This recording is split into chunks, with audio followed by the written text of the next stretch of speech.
பப்ளிக்காக எனக்கு சம்பளம் கொடுக்கிற பப்ளிக்க பாதிக்கிற எந்த விஷயமா இருந்தாலும் அதை அழிச்சு ஒழிக்கிறதா அவங்களுக்கு நான் பண்ற வேலை. இந்த நடவடிக்கை தொடரும்.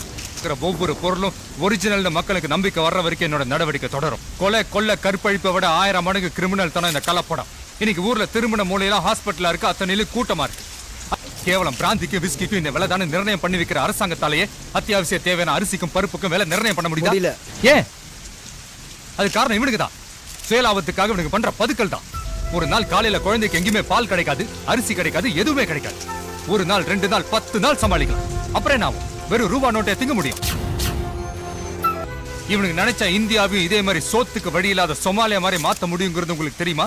முடியில்லாத மண்ண கொடியில்லாத தலைவன் கேடிஆர் பாத்திக்கிறீங்க தெரியுதா? எனக்கு அதெல்லாம் தெரியாது. இதெல்லாம் சேரவனுக்கு பின்னாடி இருக்கிற ஆள் பலம், ஆயுத பலம், அரசியல் பலம், இதெல்லாம் பத்தி ஐ டோன்ட் கேர். சார், இது நீங்க கேடிஆருக்கு விடுற எச்சரிக்கையா? இது எச்சரிக்கை இல்ல, கட்டளை.